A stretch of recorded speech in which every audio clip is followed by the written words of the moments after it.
Alors, je voudrais aborder la question du déboulonnage. Que signifie le déboulonnage? Que signifie, par exemple, le procès fait à Colbert à propos de la traite des Blanches? Mais enfin, il y a toutes sortes de déboulonnages qui peuvent se produire. Eh bien, en réalité, à mon avis, c'est une forme de refus, de mise en cause de la supériorité masculine. Parce que finalement, dès qu'on arrive au pouvoir, dès qu'on a un rôle à jouer, eh bien, comme on dit, il n'y a pas de fumée sans feu, et il n'y a pas d'omelette sans œufs, etc. Donc finalement, le surhomme, le leader, le chef, il va forcément faire des choses qui ne vont pas plaire à tout le monde.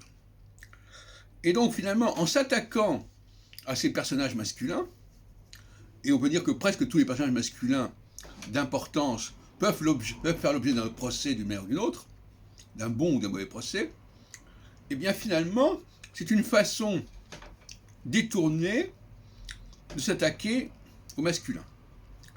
De la même façon d'ailleurs que le fait de s'attaquer à un génie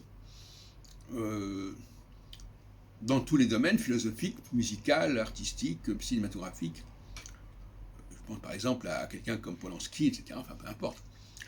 C'est aussi une façon de... c'est plus la lutte des classes, quelque part, c'est la lutte des sexes, d'une certaine manière, hein, qui a différentes manifestations.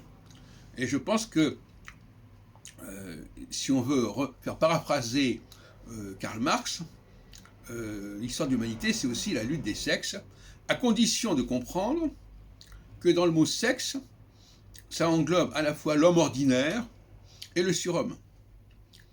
Et c'est là qu'il y a toute l'ambiguïté. Parce que atteindre le niveau de l'homme ordinaire, ça n'est pas atteindre le niveau du surhomme. Attaquer le surhomme, c'est pas attaquer l'homme ordinaire. Mais finalement, tout ça, ça se mélange dans le débat, ça crée un débat très confus.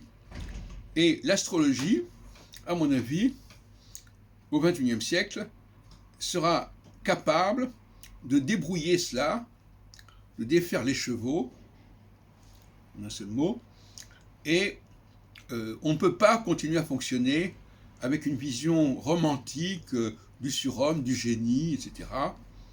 C'est quelque chose qui est dépassé. Et je n'y signale entre parenthèses que dans mon histoire intellectuelle personnelle, la question du génie a été posée très jeune. Dès mon adolescence, je me suis dit que c'était un sujet fondamental. Tout comme d'ailleurs la question de l'instinct, qui est une façon de parler du subconscient en fait.